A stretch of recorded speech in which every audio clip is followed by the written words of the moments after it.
യേശുവിൽ ഏറ്റവും അനുഗ്രഹീതരായ പ്രിയപ്പെട്ടവരെ, ഇന്ന് ഞായറാഴ്ച ദിവസം ദൈവം നൽകിയ വലിയ സമയത്തിന്, അവസരത്തിന്, സാഹചര്യത്തിന് എല്ലാം നമുക്ക് നന്ദി പറയാം. ഇന്ന് ഞായറാഴ്ച ദിവസം പ്രത്യേകം പ്രാർത്ഥിക്കുന്നു നിങ്ങൾക്ക് വേണ്ടി. കഴിഞ്ഞ ആഴ്ചകളിൽ ഒരുമിച്ച് വചനം കേട്ട എല്ലാവരെയും ഓർക്കുന്നു. എല്ലാവരെയും ദൈവസന്നിധിയിൽ സമർപ്പിച്ച് പ്രാർത്ഥിക്കുന്നു. ഓരോ ദിവസവും ഓരോ നന്മകൾ അനുഭവിക്കാൻ ദൈവമേ ഇടവരുത്തുന്നതിന് നന്ദി. ജീവിതം നാം പഠിച്ചത് ഒത്തിരി അനുഭവത്തിൽ നിന്നാണ്. ഇങ്ങനെ പറയുകയാണ്, കർത്താവേ, ജീവിതം പഠിക്കാൻ, ജീവിതം മനസ്സിലാക്കാൻ ഇന്ന് വരെ നൽകിയ എല്ലാ അനുഭവങ്ങൾക്കും ഒരുപാട് നന്ദി. ജീവിതം പഠിക്കാൻ, ജീവിതം മനസ്സിലാക്കാൻ ഒത്തിരി അനുഭവങ്ങൾ നമുക്കുണ്ട്. ഒത്തിരി മനുഷ്യരോടുള്ള ബന്ധവും ജീവിതം മനസ്സിലാക്കാൻ നമുക്ക് സഹായിച്ചു. ജീവിതം പഠിക്കാൻ ചിലരോട് നമ്മൾ പറയാറില്ല, എത്ര കേട്ടിട്ടും കണ്ടിട്ടും അനുഭവിച്ചിട്ടും നീയൊന്നും പഠിച്ചിട്ടില്ലല്ലോ. ചില അനുഭവങ്ങൾ, ചില വ്യക്തികൾ, ചില ദുരനുഭവങ്ങൾ, ചില പരാജയങ്ങൾ ഒക്കെ ജീവിതം പഠിക്കാൻ ദൈവം തന്ന അനുഭവങ്ങളാണ്. അങ്ങനെയുള്ള അനുഭവങ്ങളെ ഓർത്ത് നന്ദി പറയാം, പ്രാർത്ഥിക്കാം. ഇന്ന് ഞായറാഴ്ച എല്ലാവരെയും ഓർത്ത് പ്രാർത്ഥിക്കുന്നു. ദിവസവും 6 ലക്ഷത്തിലധികം ആളുകൾ ഈ നാളുകളിൽ വചനം കേൾക്കുന്നുണ്ട്. അനേകം ആളുകൾ ഈ സുവിശേഷ വേലയിൽ പങ്കാളികളാണ്.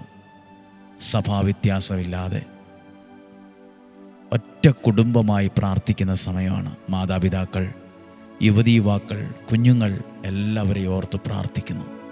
ഞങ്ങളുടെ പ്രാർത്ഥനയിൽ നിങ്ങളുണ്ട്. നിങ്ങളുടെ പ്രാർത്ഥനയിലും ഞങ്ങളെ കൂടി ഓർക്കണം. പരസ്പരമുള്ള പ്രാർത്ഥന ഒരു അനുഗ്രഹമാണ്.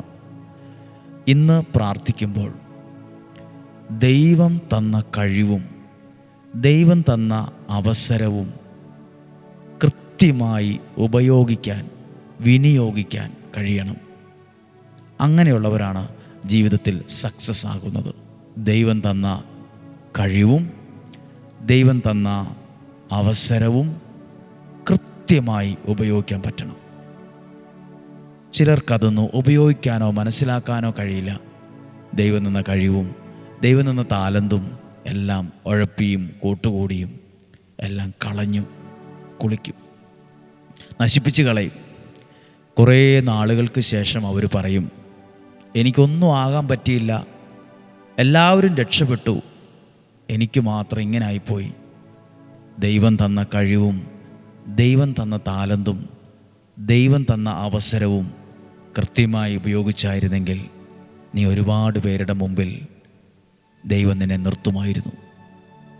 ഞാനൊരു വാക്യം വായിക്കാം. വിശുദ്ധ മത്തായിയുടെ സുവിശേഷം 25-ാം അധ്യായം 15 മുതലുള്ള വാക്യങ്ങൾ. 25-ാം അധ്യായം 15. അവൻ ഓരോരുത്തൻ്റെയും കഴിവനുസരിച്ച് ഒരുവൻ 5 താലന്തും മറ്റൊരുവന് 2 വേറൊരുവന് 1 കൊടുത്ത ശേഷം യാത്ര പുറപ്പെട്ടു. 5 താലന്ത് ലഭിച്ചവൻ ഉടനെ പോയി വ്യാപാരം ചെയ്ത് 5 താലന്ത് കൂടി സമ്പാദിച്ചു. 2 താലന്ത് കിട്ടിയവനും 2 കൂടി നേടി. എന്നാൽ 1 താലന്ത് ലഭിച്ചവൻ പോയി നിലം കുഴിച്ച് യജമാനൻ്റെ പണം മറച്ചുവെച്ചു. അതുപയോഗിച്ചില്ല, അത് വിനിയോഗിച്ചില്ല, പ്രയോജനപ്പെടുത്തിയില്ല. ദൈവം നിനക്ക് തന്നത് 5, 3, 2 ഓരോരുത്തരുടെ കഴിവനുസരിച്ച് ഓരോ രീതിയിലാണ്. അതിനെ കൃത്യമായി ഉപയോഗിക്കാൻ, കൃത്യമായി പ്രയോജനപ്പെടുത്താൻ കഴിയുന്നവരാണ് സക്സസ് ആകുന്നത്. ചിലർക്കത് ബിസിനസ് ചെയ്യാനുള്ള കഴിവ്, പ്രസംഗിക്കാനുള്ള കഴിവ്, പാടാനുള്ള കഴിവ്, കച്ചവടം നടത്താനുള്ള കഴിവ്, പഠിക്കാനുള്ള കഴിവ്, പാടാനുള്ള കഴിവ്, നല്ലൊരു ഡോക്ടറാകാൻ, നല്ലൊരു ശുശ്രൂഷക്കാരാകാൻ, നല്ലൊരു രാഷ്ട്രീയക്കാരനാകാൻ, നല്ല അഭിനയിക്കുന്ന ആളുകളാകാൻ, പലതരം കഴിവുകൾ, കണക്കുകൾ ചെയ്യാൻ കഴിവുള്ളവർ, അതൊക്കെ കൃത്യമായി ഉപയോഗിക്കാൻ കഴിവുള്ളവരാകണം. ചിലതൊക്കെ ക്രിയേറ്റീവായി ചിന്തിക്കുന്നവരാണ്. ചിലർക്ക് പെട്ടെന്നൊരു കാര്യം പിടികിട്ടും, ചിലർക്ക് പെട്ടെന്നൊരു കാര്യം മനസ്സിലാകും, ചിലർ പെട്ടെന്ന് പഠിക്കും, ചിലർ ഒത്തിരി സമയമെടുത്ത് പഠിക്കും. ഓരോ കഴിവും ഓരോ മനുഷ്യനും ദൈവം കൊടുത്തിട്ടുണ്ട്. നിങ്ങൾ കേട്ടിട്ടുണ്ടോ ഒരു കഥ? സ്വർണ്ണപാത്രം കൊണ്ട് ഭിക്ഷയെടുത്ത ഭിക്ഷക്കാരൻ. ഒരു ഭിക്ഷക്കാരനുണ്ടായിരുന്നു. ആ ഭിക്ഷക്കാരൻ്റെ കയ്യിൽ ഒരു വലിയ പാത്രം. അത് സ്വർണ്ണപാത്രമായിരുന്നു എന്ന് പുള്ളിക്ക് മാത്രം അറിയില്ലായിരുന്നു. ആ സ്വർണ്ണപാത്രം കൊണ്ട് പല വീടുകളും പല മനുഷ്യരുടെയും മുമ്പിൽ നീട്ടിച്ചെന്ന് ചെറിയ പൈസകളൊക്കെ കിട്ടുന്നതൊക്കെ മേടിച്ച് അങ്ങനെ ഉപജീവനം നടന്നുപോയി. അവസാനം ആ വ്യക്തി മരിച്ചു. മരിച്ചപ്പോഴാണ് ആളുകൾ അറിയുന്നത് ഇദ്ദേഹത്തിൻ്റെ കയ്യിലുണ്ടായിരുന്ന ആ ഭിക്ഷപാത്രം വിലയുള്ള സ്വർണ്ണപാത്രമായിരുന്നുവെന്ന്. അദ്ദേഹത്തിന് മാത്രം അത് പിടികിട്ടിയില്ല. ആ മനുഷ്യനത് പിടികിട്ടിയായിരുന്നെങ്കിൽ അത് വിറ്റ് സുഖസുന്ദരമായി ജീവിക്കാൻ കഴിയുമായിരുന്നു. കഥയായിരിക്കാം, യാഥാർത്ഥ്യവുമായി ബന്ധമൊന്നുമില്ലായിരിക്കാം, പക്ഷെ ഒരു പാഠമാണ്. എന്നെ കേൾക്കുന്ന നിങ്ങൾ കയ്യിലൊരു സ്വർണ്ണപാത്രമുള്ള ഒരാളാണ് എന്ന് പറഞ്ഞാൽ ദൈവം തന്ന ചില കഴിവുകൾ നിന്നിലുണ്ട്. ദൈവം തന്ന നല്ല സ്വപ്നങ്ങളുണ്ട്. ദൈവം തന്ന നല്ല ആഗ്രഹങ്ങൾ നിന്നിൽ കിടപ്പുണ്ട്. ദൈവം തന്ന ചില നല്ല കഴിവുണ്ട്. അതിനെ വിനിയോഗിക്കണം. എനിക്ക് കഴിവുണ്ട്, ബുദ്ധിയുണ്ട്, ശക്തിയുണ്ട്, പരിശ്രമമുണ്ട് എന്ന് വിചാരിച്ച് ലക്ഷ്യത്തിലെത്തണമെന്നില്ല. അത് ലക്ഷ്യത്തിലെത്താൻ ദൈവാനുഗ്രഹം കൂടി വേണം. എന്നാലേ ദൈവം നിന്നിൽ തന്ന ആ അനുഗ്രഹം തെളിഞ്ഞു വരുള്ളൂ. ഭാഗ്യം തെളിഞ്ഞു വരത്തുള്ളൂ. ഒന്നും ചുമ്മാതെ വരത്തില്ല. ഒന്നും കൈയും കെട്ടിയിരുന്നാൽ വരില്ല. കൈയും കെട്ടിയിരുന്നാൽ ഒന്നും കയ്യിലോട്ട് വരില്ല. പ്രിയപ്പെട്ടവരെ, ദൈവത്തിൻ്റെ ഒരു വലിയൊരു ഇടപെടൽ ഇന്ന് ജീവിതത്തിൽ ഉണ്ടാകട്ടെ. ദൈവം നിങ്ങൾക്ക് തന്ന താലന്ത്, എന്നെ കേൾക്കുന്ന കുഞ്ഞുങ്ങൾ, യുവതി യുവാക്കളൊക്കെ ഉണ്ട്. നല്ല പ്രായത്തിൽ തന്നെ അത് തിരിച്ചറിഞ്ഞോണം, അത് പ്രയോജനപ്പെടുത്തിക്കോണം. പലരും ഉഴപ്പിയും കൂട്ടുകൂടിയും തെറ്റായ ബന്ധങ്ങളിൽ പോയി വീണും വിശ്വസിക്കേണ്ടാത്തവരെ അമിതമായി വിശ്വസിച്ചും അമിതമായി സ്നേഹിച്ചും അമിതമായി ആര് പറഞ്ഞിട്ടും കേട്ടില്ല, ആര് ഉപദേശിച്ചിട്ടും ഇഷ്ടപ്പെട്ടില്ല.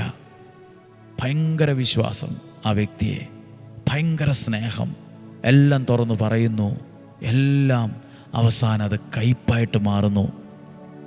എന്നിട്ട് ജീവിതത്തിൽ ഒന്നും ആകാതെ എങ്ങും എത്താതെ പലരും തോറ്റുപോകുന്നു. എല്ലാവർക്കും ഇതൊക്കെ ഒരു പാഠമാണ്. ജീവിതത്തിൽ ദൈവം തന്ന കഴിവ്, ദൈവം തന്ന താലന്ത് കൃത്യമായി ഉപയോഗിച്ച് പ്രയോജനപ്പെടുത്തി മുന്നോട്ട് പോയാൽ ഒരാൾക്ക് സക്സസ് ആകാൻ പറ്റും. ദൈവം അവനെ അനുഗ്രഹിക്കും. നിങ്ങൾക്ക് കിട്ടിയ താലന്തിനെ നശിപ്പിക്കരുത്. നിങ്ങൾക്ക് കിട്ടിയ കഴിവിനെ നശിപ്പിക്കരുത്.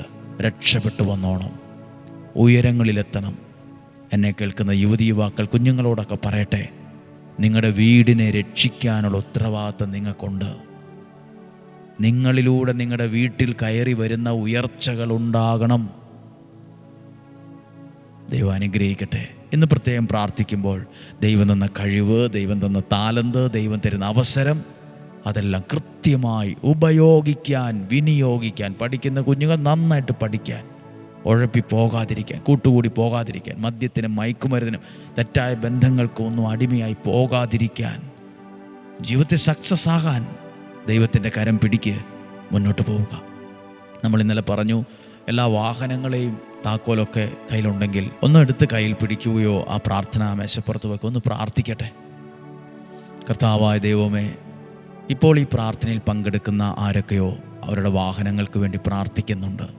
ദൂരെ യാത്ര ചെയ്യുന്നവർ, ദിവസവും വാഹനത്തിൽ യാത്ര ചെയ്യുന്നവർ, വാഹനം ഓടിക്കുന്നവർ, കിലോമീറ്റർ ദൂരം വാഹനം ഓടിക്കുന്നവർ, ചെറിയ സൈക്കിൾ തൊട്ട് സ്കൂട്ടി തുടങ്ങി കാറ് എല്ലാം ഓടിക്കുന്ന എല്ലാവരെയും ഓർക്കും. വാഹനം സ്വന്തമായിട്ടുള്ളവരെ, വാഹനം ഓടിക്കുന്നവരെ എന്തിനാ പ്രാർത്ഥിക്കുന്നത്? നിങ്ങളുടെ വാഹനം, നിങ്ങളുടെ ജീവിതം, നിങ്ങളുടെ ഡ്രൈവിംഗ് സുരക്ഷിതമായിരിക്കട്ടെ. ഒരപകടമോ ആപത്തോ ഒന്നും വരാതെ ഞങ്ങൾ സഞ്ചരിക്കുന്ന വാഹനത്തെ കാത്തുകൊള്ളണമേ. നമ്മുടെ മക്കൾ സഞ്ചരിക്കുന്ന വാഹനങ്ങൾ, നമ്മുടെ പ്രിയപ്പെട്ടവർ സഞ്ചരിക്കുന്ന വാഹനങ്ങൾ, ഇവിടെ ഇരുന്ന് പ്രാർത്ഥിക്കുമ്പോൾ നിങ്ങളുടെ മക്കൾ വിവിധ രാജ്യങ്ങളിൽ, വിവിധ സംസ്ഥാനങ്ങളിൽ ഒക്കെയുള്ളവർ, അവിടെയും വാഹനം ഓടിക്കുന്നവരൊക്കെയാണ്. നല്ല റോഡൊക്കെ ഉണ്ട് ഇന്നത്തെ കാലത്ത്, സ്പീഡ് കൂടുതലുള്ള കാലം. ശ്രദ്ധക്കുറവൊന്നും വരാതെ സുരക്ഷിതമായിരിക്കാൻ വാഹനത്തെ അകവും പുറവും അത് ഓടിക്കുന്നവരെയെല്ലാം സംരക്ഷിക്കണമേ. ടാക്സി ഓടിക്കുന്നവരുണ്ട്, ഓട്ടോറിക്ഷ ഓടിക്കുന്നവരുണ്ട്, കടലിൽ ബോട്ട് ഓടിക്കുന്നവരുണ്ട്, മത്സ്യബന്ധനത്തിന് അങ്ങ് ഉൾക്കടലിൽ പോകുന്നവരുണ്ട്. എല്ലാവർക്കും വേണ്ടി പ്രാർത്ഥിക്കുക. ആപത്തോ അപകടമോ പരിക്കുകളോ നഷ്ടങ്ങളോ ഉണ്ടാകരുത്. ആയുധങ്ങളേന്തിയ ദൈവദൂതന്മാരുടെ സംരക്ഷണം ഉണ്ടാകട്ടെ. ആ വാഹനത്തിന് ചുറ്റും അത് ഓടിക്കുമ്പോൾ, കൈകാര്യം ചെയ്യുമ്പോൾ അത് സുരക്ഷിതമായിരിക്കട്ടെ. ഈ വാഹനം ആരും ഈ വാഹനത്തെ നോക്കി ചീത്ത പറയാനോ ചീത്ത വിളിക്കാനോ ഇടയാകാതിരിക്കട്ടെ. നിങ്ങളുടെ വാഹനം സേഫായി സെക്യൂറായി ഓടിക്കാനും അത് കൊണ്ടു നടക്കാനും ആ ഒരു കഴിവും കൃപയും ദൈവിക സംരക്ഷണവും നിങ്ങൾക്കുണ്ടാകട്ടെ. നിങ്ങൾക്ക് വേണ്ടി പ്രാർത്ഥിക്കുന്നു.